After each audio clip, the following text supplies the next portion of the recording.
Kongo nde mboka ngo mokengeli koi, mboka ngo mokengeli léopard.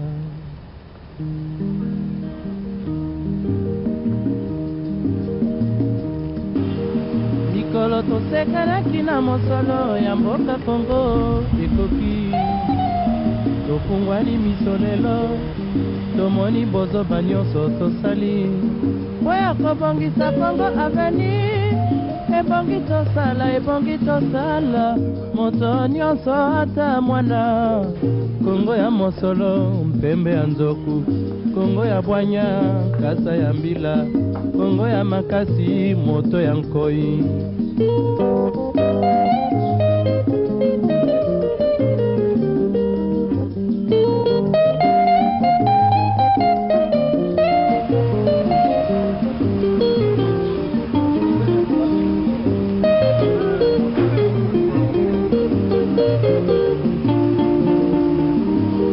Mikolo tosekanaki na mosolo ya mboka Kongo ekoki, tofungwani miso lelo, tomoni bozoba nyonso tosali po ya kobongisa Kongo avenir. Ebongi tosala moto nyonso ata mwana. Kongo ya mosolo mpembe. Kongo nde mboka ngo mokengeli koi, mboka ngo mokengeli léopard.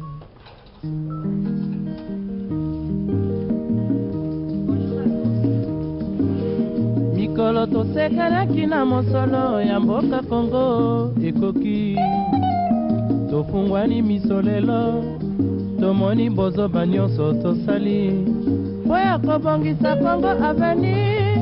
Ebongi tosala moto nyonso ata mwana. Kongo ya mosolo mpembe ya nzoku, Kongo ya bwanya kasa ya mbila, Kongo ya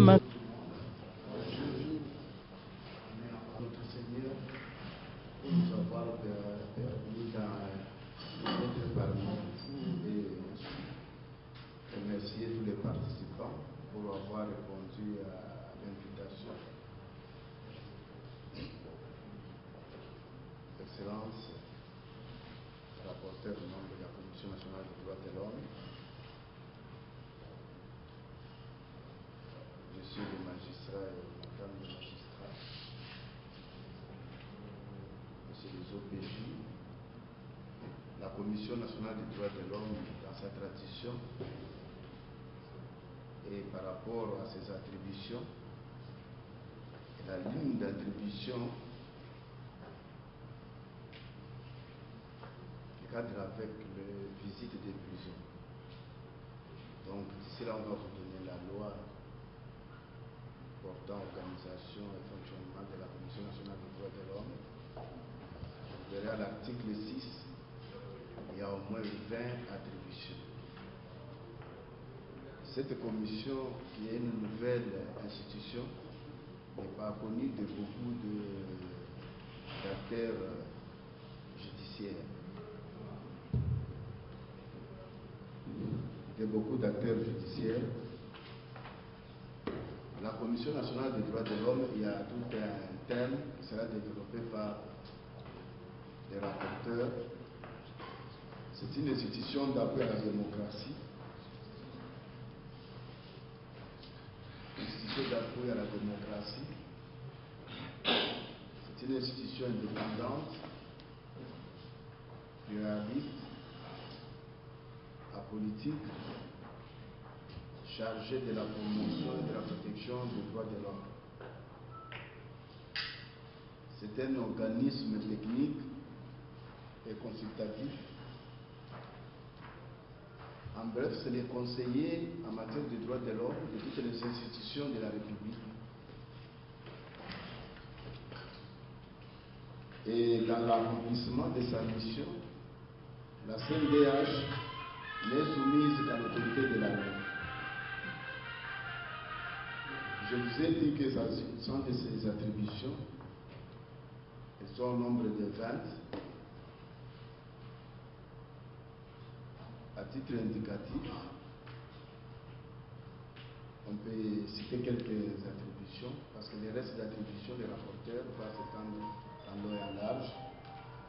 Il s'agit d'enquêter sur tous les cas de violation des droits de l'homme en République démocratique du Congo, procéder à des visites périodiques des centres pénitentiaires et des détentions sur toute l'étendue de la République démocratique du Congo, faire connaître aux citoyens leurs droits fondamentaux, concourir à la promotion de l'éducation civique et de la culture du droit de l'homme pour une meilleure conscience citoyenne, veiller à l'application des normes juridiques nationales et des instruments juridiques régionaux et internationaux relatifs aux droits de l'homme, dûment ratifiés par la République démocratique du Congo. Dresser des rapports sur l'état de l'application des normes nationales et des instruments juridiques internationaux en matière de droits de l'homme. Développer des réseaux et des relations de coopération avec les institutions de la République, les organisations locales, nationales et internationales, poursuivant les mêmes objectifs. Exercer toute autre attribution ou activité rentrant dans les cadres de sa mission. Ce sont des attributions que nous venons de cibler par rapport à cette activité, mais l'attribution spécifique pour cette activité, c'est celle relative aux visites des prisons. Ici, nous avons une petite histoire.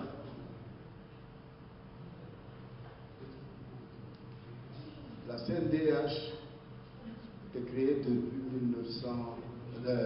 2013 et les membres désignés en 2015 sont entrés en fonction en 2015 au mois de juillet.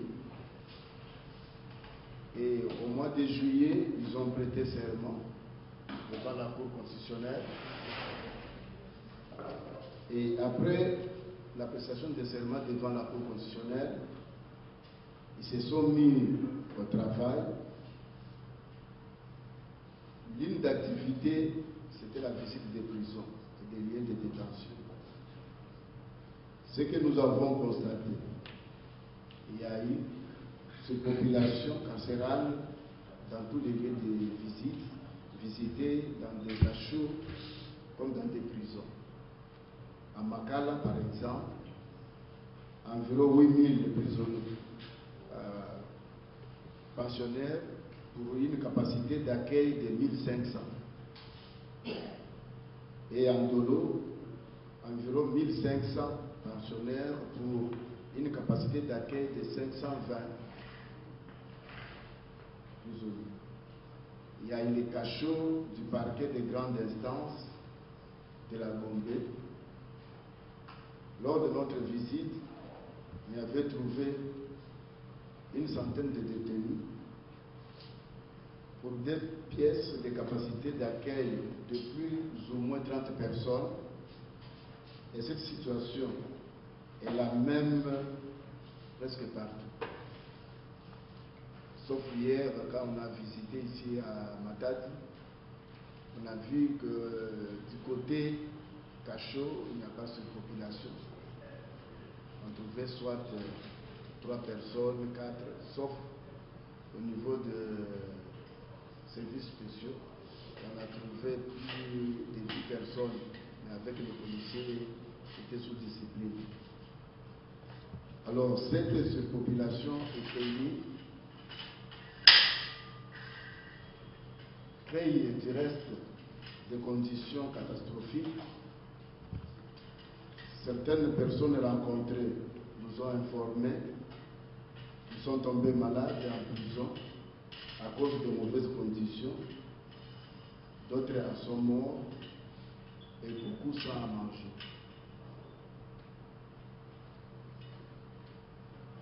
Revenant à la légalité des détentions, nous avons remarqué dans les prisons visitées que plus de 80% des pensionnaires sont en détention préventive et environ 20% seulement des condamnés. À Makala, tout comme à Andolo, par exemple, nous avons remarqué beaucoup de cas de prévenus sans dossier physique et d'autres cas en dépassement des délais de détention préventive, allant jusqu'à plus de 20 mois de détention préventive. Parlant de droits des personnes en privation de liberté, je me permets de rappeler que la personne arrêtée a notamment le droit d'être immédiatement informé de ses droits, d'être informé des motifs de son arrestation et de toute accusation portée contre elle, et c'est dans la langue qu'elle comprend. De ne pas être arrêté et détenu pour un fait d'autrui, la responsabilité pénale étant individuelle. De ne pas être arrêté pour une dette ou pour un conflit à caractère civil. De ne pas être gardé dans un lieu qui n'est pas sous le contrôle d'une autorité judiciaire. D'entrer immédiatement en contact avec sa famille ou son conseil. De ne pas dépasser 48 heures de garde à vue et à l'expiration de ces délais, la personne détenue doit être relâchée ou mise à la disposition de l'autorité judiciaire compétente devant laquelle elle peut solliciter sa mise en liberté provisoire. De bénéficier d'un traitement qui préserve sa vie, sa santé physique et mentale, ainsi que sa dignité, et ne pas être soumise à la torture ou à un traitement qui est inhumé et dégradant. De se défendre elle-même ou de se faire assister d'un défenseur de son choix, et c'est à tous les niveaux de la procédure pénale, y compris l'enquête policière et l'instruction préjuridictionnelle, et même devant les services de sécurité. D'être détenu séparément lorsqu'il s'agit d'un homme, séparé des femmes, et aussi pour ce qui concerne les enfants, ils doivent avoir un endroit approprié seulement pour les enfants, non les mettre tous ensemble. De déposer plainte en cas de violation de ce droit énuméré, ci-dessus et le droit à une juste et équitable réparation des préjudices qui lui a été causé. Parce qu'il y a certains détenus qui subissent des tortures, mais une fois relâché, c'est fini, il part sans rien solliciter de l'État congolais pour que l'auteur des tortures soit puni. Lors de nos différentes visites, nous avons remarqué des pratiques inacceptables commises à l'encontre des détenus. Il s'agit par exemple de l'exigence des sommes d'argent aux familles pour non seulement visiter les leurs, mais aussi apporter la nourriture. Les frais exigés pour être logés dans les conditions relativement bonnes, le dépassement des délais de détention préventive, les emprisonnements pour dettes maquillées en habit de confiance, les emprisonnements pour des faits purement civils sous prétexte des raisons d'enquête. Il existe d'autres qualifications d'infractions sans loi, telles que la circulation illicite, le vagabondage non autorisé, couple de nuit. Dans d'autres milieux, on met seulement l'infraction couronne. Donc les termes seulement couronne, c'est l'infraction. Pour terminer, il convient de signaler que certains magistrats et OPJ, appelés à respecter et à faire respecter la loi, se livrent à des pratiques hors la loi. D'où la nécessité de militer ensemble pour le respect des droits de l'homme en général et des droits des personnes privées de liberté en particulier. Donc, ici nous aurons des échanges, vous êtes des praticiens, aussi soumettre certaines doléances et présenter certaines exposés. Donc, c'est sur ces faisant une sensibilisation que je déclare ouverte la journée de sensibilisation des magistrats et des OPJ sur le droit de la personne privée de liberté. Je vous remercie.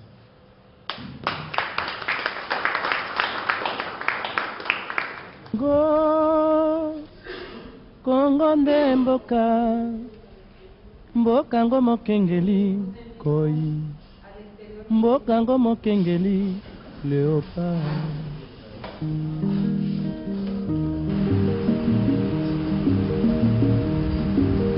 Likolo tosekanaki na mosolo ya mboka Kongo ekoki, tofungwani miso lelo, tomoni bozoba nyonso tosali oya kobongisa Kongo aveni, ebongi tosala moto nyonso ata mwana.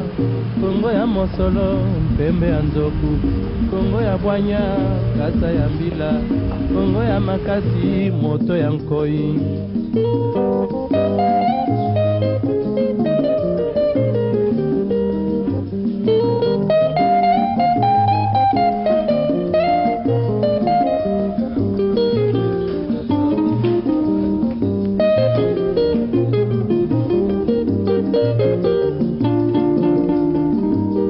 Mikolo tosekanaki na mosolo ya mboka Kongo ekoki, tofungwani miso lelo, tomoni bozoba nyonso tosali oya kobongisa Kongo aveni, ebongi tosala moto nyonso ata mwana. Kongo ya mosolo. C'est normal, c'est une nouvelle institution qui vient de s'installer. Nous sommes en train de vulgariser pour la faire connaître. Quand le président est entré tout à l'heure, je me suis demandé, est-ce qu'on sait que c'est le président de la commission d'accès cette journée de communication va représenter la CNDH? Parce que je ne sais pas quand le président de la commission nationale la CENI, parce que c'est cette institution-là qui octroie le pouvoir. Mais la CNDH, il paraîtrait, parce qu'on nous voit, on a dit le président dans son monde, a été créé par loi organique adoptée au Parlement le 21 mars 2013. Mais pour que la CNDH s'installe effectivement, 2 ans qui existent, pour essayer de faire un peu le régulateur entre les organisations des droits de l'homme, les ONG, et les Nations Unies aux droits de l'homme. Le chef de l'État ainsi que d'autres personnalités de la République ont constaté, comme j'ai dit, effectivement, qu'il y a des droits de l'homme. C'est le président des droits de l'homme. Donc il y a toujours cette image-là des organisations non gouvernementales. Non, cette institution est une institution unie, comme j'ai dit, le CESAC, et la toute dernière, c'est la CNDH. C'est fondamental, et dans l'accomplissement de sa mission, la CNDH est soumise à l'autorité de la loi. Donc quand on dit que la CNDH est soumise à l'autorité de la loi, je n'ai pas besoin de l'expliquer, mais nous trouvons une collaboration interinstitutionnelle. Et donc il a été insisté dans la loi organique de dire les prix dans l'article 6 de la loi organique. Il y avait l'attribution majoritaire de détention lors des manifestations de 19 et 20 septembre. Le Congolais, ce n'est pas seulement le gouvernement de la République, mais également d'autres institutions à côté. Et donc, la CNDH, dans le cadre de sa mission d'enquêter sur tous les cas de violation des droits de l'homme, devait également mener ses enquêtes propres. Et donc, les observateurs et les enquêteurs de la CNDH étaient descendus. D'abord, avaient couvert la manifestation encadrée par la police et les autres forces de sécurité.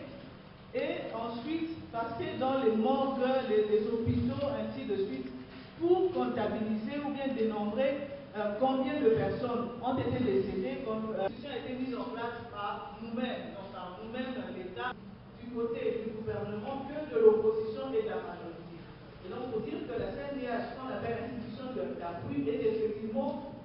appuyer le gouvernement qui a été adopté en 2013 et promulgué par le chef de l'État. Mais pour que la CNDH soit mise en place, il s'est passé chez nous, les associations des droits spécifiques des femmes, c'était des élections. Nous avons donc organisé des élections internes. Il fallait d'abord décider 3 afin de faire 18 par rapport à toutes les composantes. Sur base des CV et pour voir tout le parcours ainsi de suite. Ce qui a été fait, nous avons été présentés devant le peuple congolais à travers l'Assemblée nationale. En 2015, le chef de l'État a pris l'ordonnance d'investiture pour investir justement nos fonctions. Et 3 mois après, le 25 juillet 2015, nous avons prêté serment devant la Cour constitutionnelle. Et voici donc les 9 membres. Il y a, je commence par la gauche. Il y a M. Moussa Endo Législal qui vient des syndicalistes, dans la fonction publique des syndicalistes. M. Amouri Lumumba qui vient également des confessions religieuses, parce que les confessions religieuses, il fallait avoir 2 représentants. La CNDH, il y a eu des élections également internes.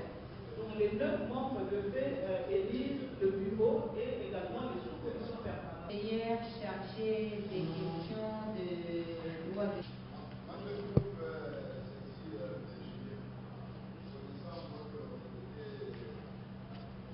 Moi, c'est Josepha Kounkoulou, dont je suis avocate. Je suis conseillère chargée des questions des femmes, enfants et intégration du genre à la Commission nationale des droits de l'homme.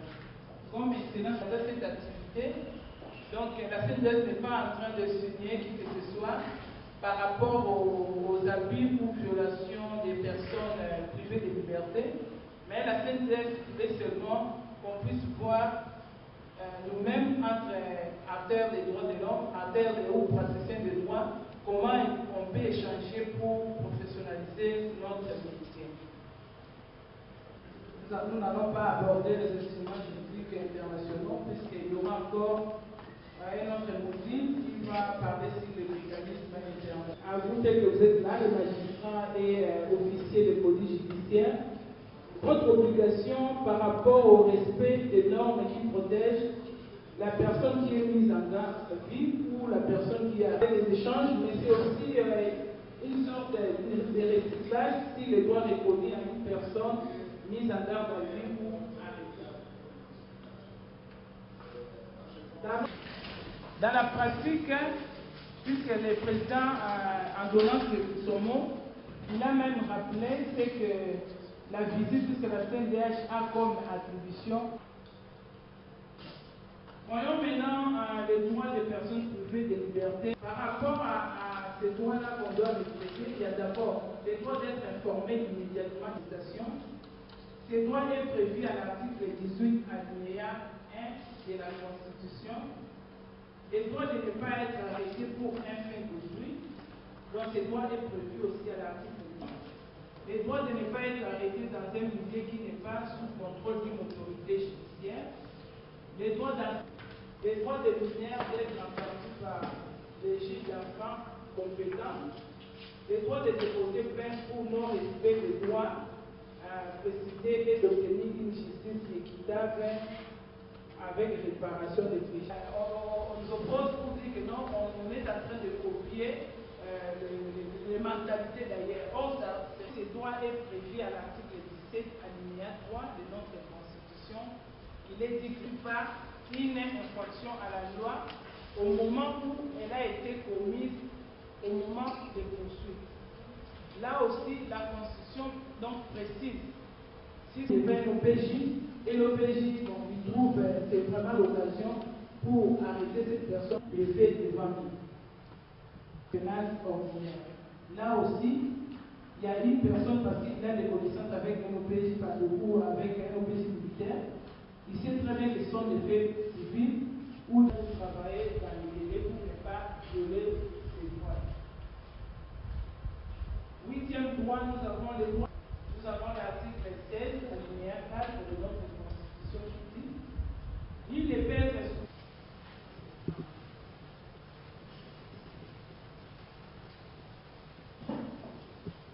de sensibilisation et de vous sensibiliser en tant que magistrat et officier de police judiciaire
comité des droits de l'homme. C'est le comité des droits de l'homme qui a le pouvoir de voir tel pays qui a ratifié, tel pays qui a adhéré, ne respecte pas le pacte à sa disposition, tel et tel. Et le texte même prévoit comment est-ce qu'on peut reprocher à un pays qui ne respecte pas les dispositions du texte auquel il a adhéré. Comment est-ce qu'on peut procéder pour rappeler à l'ordre un pays qui ne respecte pas telle disposition ou telle disposition. Tout ça, les mécanismes ont donné.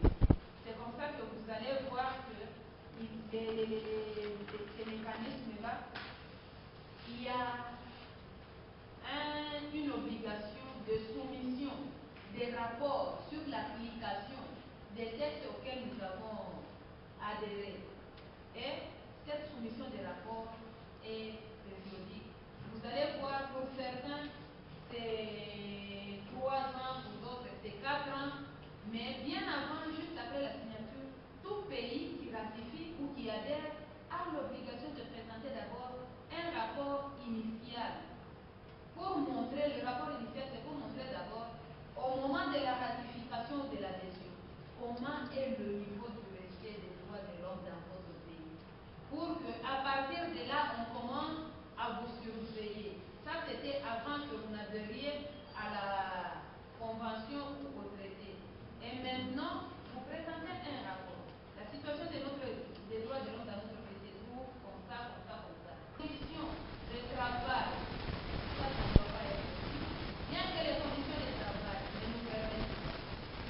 Bien que parfois, bon, le traitement est en état de ce qu'il doit être.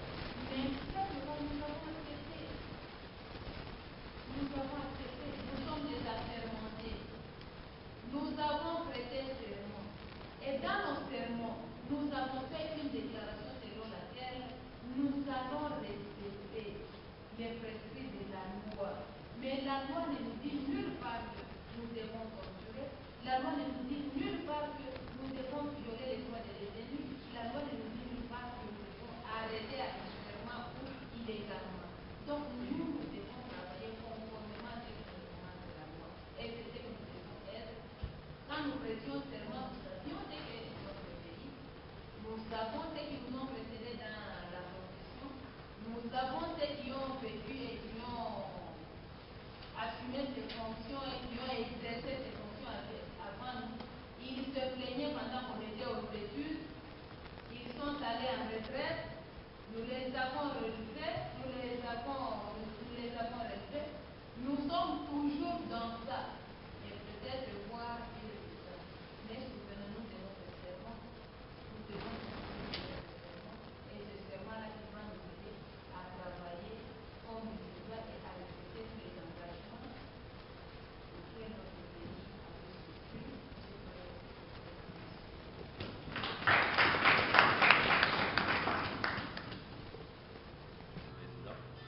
Quels sont les cas de violation des droits de l'homme enregistrés ou soit relevés au cours de cette visite? Énumérez-les avec des exemples. Et quelles solutions proposez-vous? Ok, merci. Maman Dirkak. Pendant son exposé, elle a dit que la personne pourrait, donc la fuite n'est pas à craindre. Si la personne a... S'il vous plaît, la présentation. Oui, je m'excuse.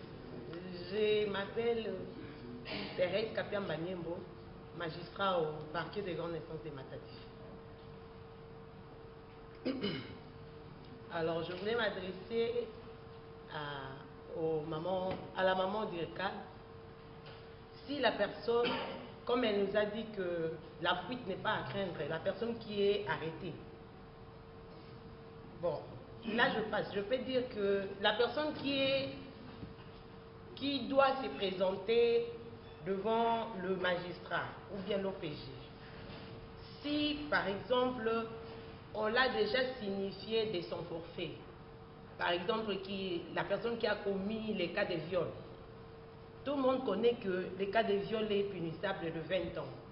Est-ce que, si la personne n'est pas encore arrêtée, si on va signifier par le mandat ou bien l'invitation, cette personne aura le courage de se présenter seule au parquet pendant qu'il sait que là où j'y vais, j'ai moindre chance d'être libre, quoi. Est-ce qu'il aura la conscience ou bien la responsabilité de se présenter seul sans pour autant que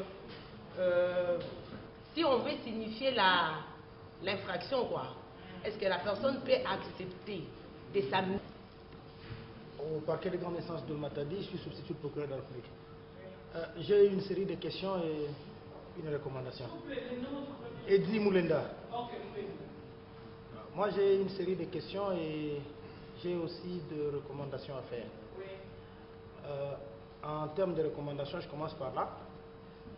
Les visites ont été effectuées dans les commissariats, dans le cachot ainsi qu'à la prison. Ce sont des institutions qui ne sont pas gérées par ceux qui envoient des personnes en prison. Nous nous arrêtons parce que les faits ont été commis. Nous les envoyons là où ils doivent rester, soit dans un cachot s'ils sont à la police, ou nous les envoyons pour détention préventive. Comme on n'a pas une maison d'arrêt qui est différente de la prison, on les envoie là-bas. Dans les mêmes conditions, lorsque le tribunal pour enfants, qui n'a pas seulement la mission de réprimander parmi les mesures à prendre, mais qui prend l'option de placer dans les G, les place dans le même enclos. Alors, nous ne gérons pas ces lieux-là. Nous avons entendu parmi les intervenants, c'est Madame Ladjeka, parler de la torture. On a trouvé que c'était mouillé. La question est que cette torture est infligée par qui? Par nous qui avons arrêté parce que les faits ont été infractionnels, ou par ceux qui doivent gérer ces institutions mais qui n'ont pas fait. Ça, c'est ma préoccupation et recommandation, que le plaidoyer soit fait pour que ces lieux qui sont constitués comme des lieux naturels de torture cessent de l'être. Mais en termes de questions, Maître Josepha est intervenu. Dans son exposé, il a estimé que lorsqu'il s'agit d'un enfant, l'enfant doit être entendu par le tribunal pour enfants. J'étais inquiété un peu. Je me suis posé la question, est-ce que ça ne contrarie pas le principe du juge naturel? Parce que nous ne savons pas, on nous a amené quelqu'un, il faut l'entendre exactement pour savoir qu'il est mineur ou pas. Mais nous ne sommes pas un tribunal. Alors, j'aurais souhaité que dans cet exposé, qu'on dise qu'on amène l'enfant devant son juge naturel pour être jugé, mais quant à être entendu, nous devons l'entendre pour savoir s'il est enfant, parce que par nos simples yeux, on ne sait pas comprendre que c'est un enfant. Il y a des gens dont la morphologie est en retard de l'âge normal, ou dans ces conditions, qu'est-ce que nous faisons? Nous pensons que à ce niveau-là de l'exposé, on pourrait bien essayer de changer ce principe, mettre plutôt le principe du juge naturel que de ne pas être entendu ou de n'être entendu que par le tribunal pour enfants. Mais aussi, j'ai entendu dans votre exposé, maître, que l'OPJ devra, lorsqu'il se rend compte que c'est un mineur, traduire devant le ministère public qu'il doit saisir un tribunal. Mais la loi portant protection de l'enfant, par le mécanisme de saisie par requête, voudrait qu'un OPJ saisisse sans passer par le parquet. Nous voudrions que saisisse un tribunal pour enfants sans passer par le parquet du moment que l'on se réalise qu'on est en face d'un enfant. Nous pensons que c'est la loi portant protection de l'enfant qui le dit. Si on pourrait aussi corriger cet exposé à ces niveaux, ce serait intéressant. Et en termes de questions, le constat fait relève de l'aval. Ça signifie quoi? Toutes les constatations faites de violation des droits de l'homme, ce sont des effets. Mais je voudrais poser la question, qu'est-ce que la commission fait en amont pour que ces cas n'arrivent pas? Parce que ce qu'on est en train de traiter, c'est une maladie déjà visible. Mais qu'est-ce que la commission fait avant que cette maladie ne puisse arriver? Parce que c'est une institution à l'appui à la démocratie, c'est une institution qui se constitue entre guillemets comme un barreau pour essayer de barrer la route à toute violation des droits humains ou des droits de l'homme. Merci. Ma question est celle-ci.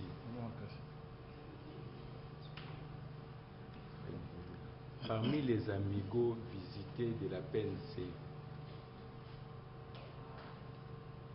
quel est cet amigo que vous avez trouvé? Des hommes mélangés avec...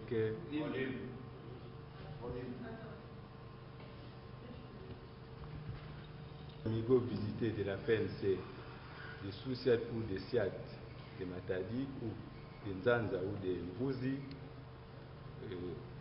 quel est l'amigo que vous avez trouvé des hommes mélangés avec des femmes? Ok, merci. Et les solutions préconisées.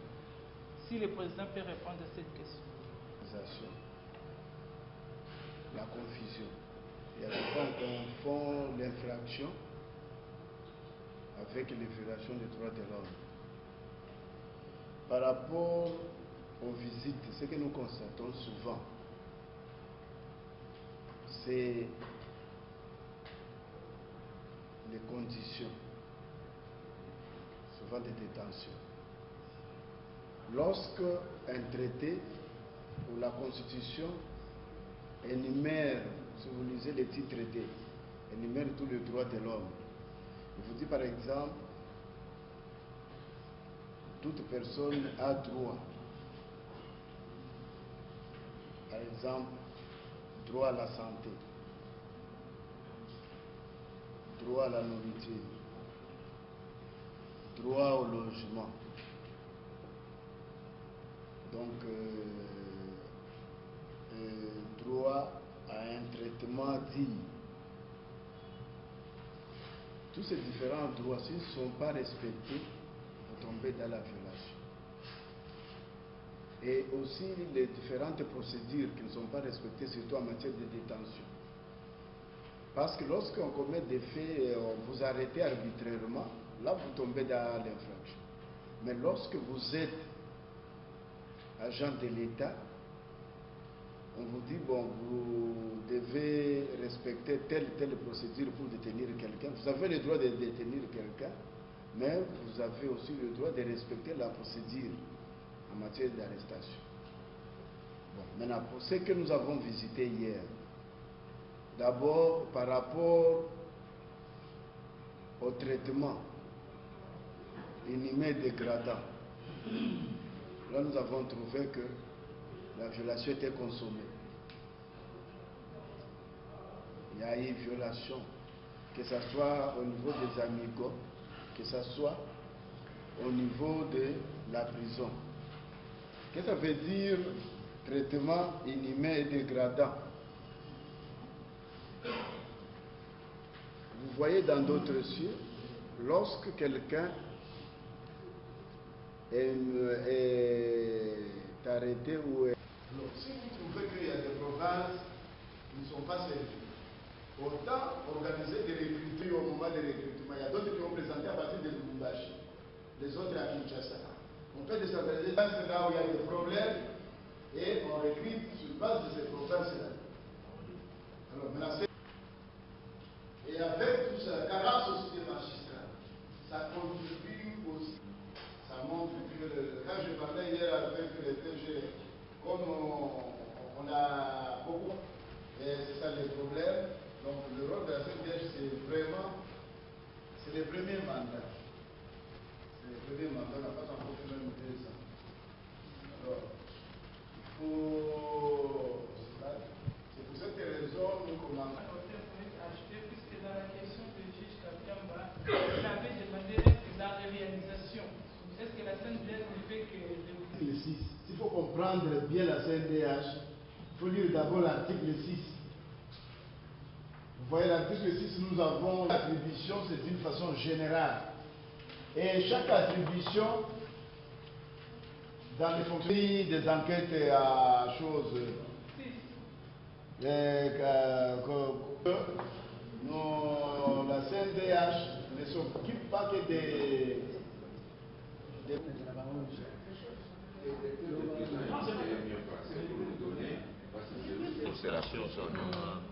la police, en ce qui me concerne, la prison pour la capacité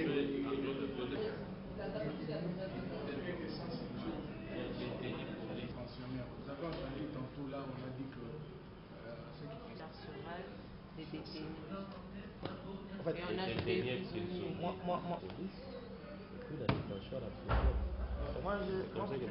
moi plutôt j'ai compris les conditions autrement. Qu'on y aille par palier. Sur le plan social. Vous pouvez mettre nécessairement voilà, moi je vais. Mettez sur les papiers. Ok. Nous avons un minimum de 10 minutes avant. 10 minutes. 10 minutes. Ok. Le délai à la transmission du côté rapport pour de détenus ou de dossiers dans lesquels il n'y a pas de revenu à détention. Certains sont ici parce que nous lisons de PV qui ne cadre pas certainement avec la langue française. Et cette question, il nous a été demandé de proposer des solutions pour l'amélioration des conditions carcérales des détenus. Nous avons dit qu'il fallait que la liberté soit réellement un principe et que la détention soit une exception.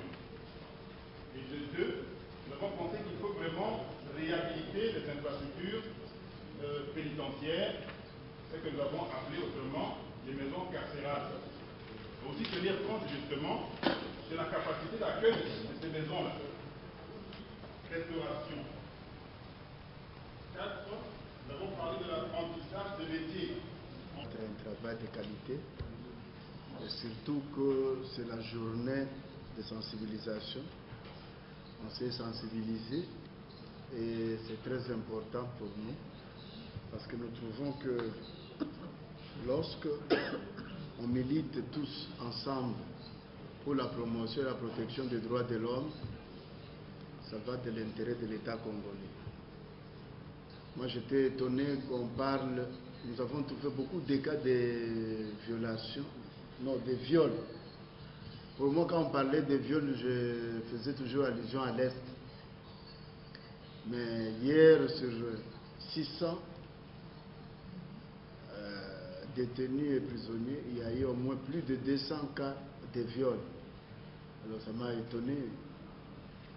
Et alors maintenant, pour aujourd'hui, nous avons eu des recommandations, surtout pour aussi le deuxième groupe. Nous allons sensibiliser les ministres, surtout le ministre de la Justice et celui des ITPR, pour qu'ils puissent voir ensemble comment avoir un programme. C'est très important. Parce que sans prison, on aura toujours des problèmes, surtout quand le comité de prévention pour la torture sera installé. Vous verrez que la RDC, pour chaque rapport périodique, aura toujours à être accusé au niveau de Genève d'un pays violateur des droits de l'homme. Surtout quand on ne construit pas de prisons dans les normes exigées. Alors c'est très important qu'on commence déjà à sensibiliser les ministres en charge de la construction et même de la justice, parce que les dossiers doivent venir du ministre de la Justice.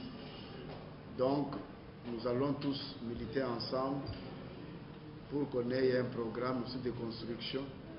Si même on dit pas des 1000 prisons comme chez les autres secteurs, nous pouvons même parler de 26 prisons, au moins à raison d'une prison par nouvelle province. Ça peut soulager tant soit peu et voir comment réhabiliter les autres. Parce que vraiment, si vous circulez dans d'autres provinces, vous verrez que nos prisonniers sont des volontaires, en principe. Sont des volontaires. Parce qu'il y a des prisons là où, pendant la transition, quand on était à Bandung, vous voyez les prisonniers, on vient, on les cherche d'abord pour aller jouer au foot. À Kikwit, il fait une semaine, il joue et puis il rentre. les autres vont la nuit à la pêche, et puis ils rentrent. Alors on dit, comment tu rentres? Il dit que non, bon, nous sommes des patriotes, bon, je suis obligé de bouger ma peine. Donc vous trouvez que dans les pays en RDC, il y a des prisonniers vraiment volontaires. S'ils veulent sortir à tout moment, ils sont capables de sortir sans problème. Alors donc, merci beaucoup. Nous attendons à ce que nos amis des restaurants puissent nous inviter. C'est aussi les droits de l'homme. Parce que quand on parle depuis le matin jusqu'à ce soir sans mettre quelque chose sous la dent, c'est violer aussi quelque part les droits de l'homme. Et après, on va passer avec la liste des petits transports pour les protocoles. Parce que nous venons de terminer. Merci une fois de plus, merci. Et je dirais même au revoir parce qu'on rentre demain.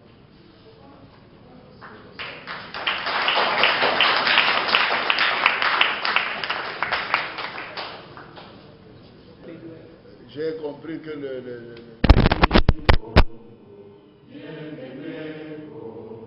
nous préférons ton soleil, nous assurerons ta grandeur.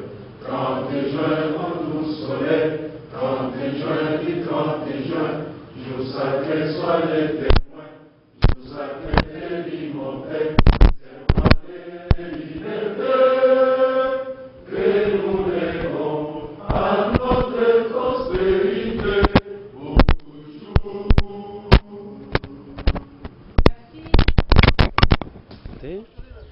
Moi, c'est le major magistrat Ndouboula Mukunya Lazare. Je suis auditeur militaire de garnison de la ville de Matadi. Et j'ai été invité ici en tant que magistrat pour venir assister à cette journée de sensibilisation sur la CNDH. Vous savez, c'est une institution qui a été créée, dont la vulgarisation n'a pas été complète. Et il y a beaucoup de gens, beaucoup de ceux qui se disent activistes des droits de l'homme qui ne connaissent pas cette institution. Donc nous pensons que cette façon de faire, elle est la bienvenue pour que ceux qui parlent beaucoup plus des droits de l'homme sachent qu'il y a une commission qui a été mise sur pied dans la République en exécution à une loi qui a été votée en 2013. Et cette commission a été mise sur pied pour réglementer le respect des droits de l'homme dans notre République. Et vous voyez tout au long de l'atelier, ils ont beaucoup plus martelé sur le droit de l'homme dans les milieux carcéraux. Donc, vous voyez les conditions de vie dans nos cachots laissent à désirer. Et quand vous avez une commission comme ça, elle passe et elle voit ces conditions et elle fait des propositions au gouvernement qui est appelé à améliorer ces conditions parce que le gouvernement n'est pas partout. Le gouvernement n'est pas partout. Mais cette commission, elle est là juste pour réveiller le gouvernement. Donc, nous avons été contents. Nous avons vu des officiers de police judiciaire qui, la plupart des cas, dans leurs actes, violent les droits de l'homme. Il y a eu des magistrats comme nous autres. Et certains d'entre nous, nous qui sommes appelés à faire respecter ces droits de l'homme, parfois nous violons aussi des droits de l'homme. C'est pourquoi même le président a fustigé certains cas de détention des gens qui ont été arrêtés pour des faits non infractionnels, dont la commission, la CNDH, après contrôle, est allée voir les autorités judiciaires. Ces gens ont bénéficié de leur libération. Donc, deux fois, cette commission, elle est la bienvenue et elle nous réveille, nous, acteurs de la vie judiciaire, de bien respecter les droits de l'homme, parce qu'il y a la personne humaine, elle est sacrée. C'est la constitution de notre République, la loi suprême qui le dit. La personne humaine étant sacrée, elle a un certain nombre de droits que nous devons respecter. Que nous devons respecter dans l'exercice de nos fonctions. Même si elle est en état de détention, elle ne cesse pas d'être une personne humaine quand elle est détenue. Elle reste toujours une personne humaine. Donc, nous avons apprécié ce genre d'initiative. Nous disons merci au président de la CNDH et sa délégation d'avoir pensé à nous. Et nous pensons que ça ne soit pas la dernière fois. Et peut-être à l'avenir, des missions intempestives, des missions régulières peuvent venir dans notre province et surtout dans notre ville pour que la vulgarisation des droits de l'homme soit étendue sur toute l'étendue de la ville de Matadi et qu'on ne puisse plus déplorer les cas des violations des droits de l'homme dans notre ville. Merci beaucoup. Commencé depuis hier. Aujourd'hui, vous êtes déjà à la fin et après avoir réalisé cette grande sensibilisation. Et la première question que je vous pose, Excellence, est-ce que vous êtes satisfait de la participation?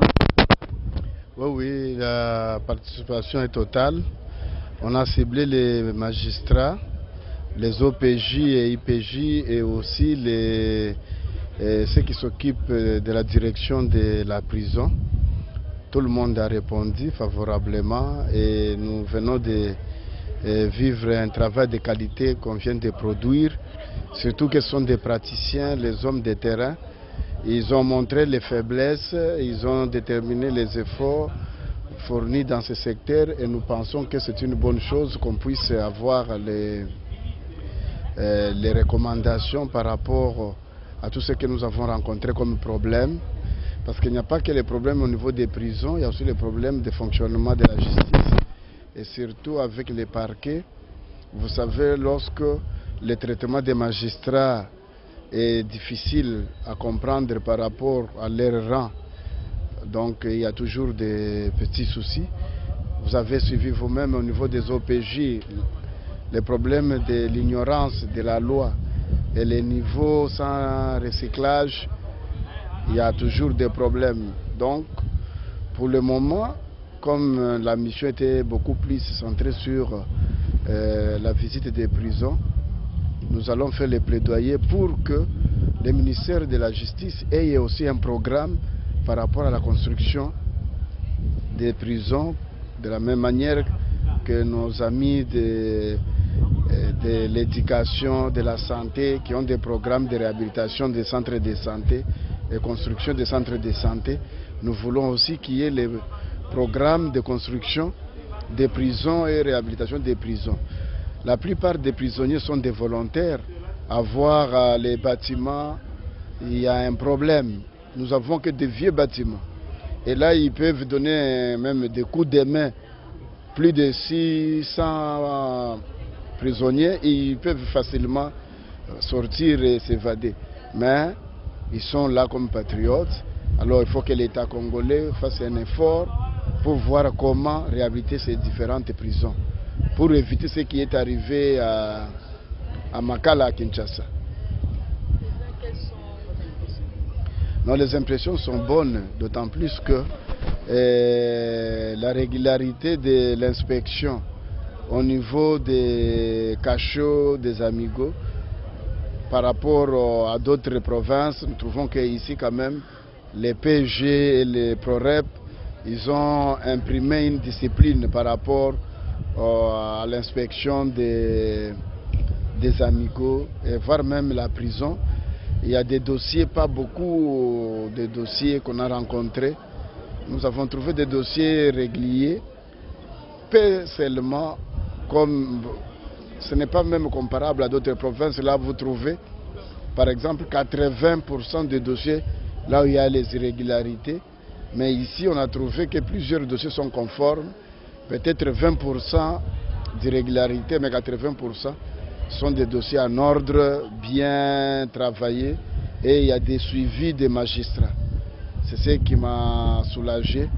Parce que comparativement à d'autres provinces, nous avons trouvé que surtout là, il y a carence des magistrats, il y a des problèmes de dossiers de suivi. Et c'est là alors que vous êtes en train de boucler votre travail, un mot à la population de la République démocratique. À la population, il faut qu'on milite d'abord pour qu'on revienne à l'ancienne répartition des budgets. Parce que comme vous le savez, avec la diminution du budget, il y a des cas de la famine. Au niveau de la prison, les gens souffrent, il y a la faim. Pourquoi? Parce que les budgets de fonctionnement qu'on donne pour chaque 3 mois ne suffit pas. Alors, avant, ça suffisait tant soit peu, mais avec la diminution à plus de 60%, Alors les prisonniers sont en difficulté. Hier, on a fait que la bouillie, non plus même des condiments, pas de foufou. C'est pour dire que le ministère du Budget doit bien réfléchir et voir comment remonter le budget de fonctionnement des prisons. Ok, merci.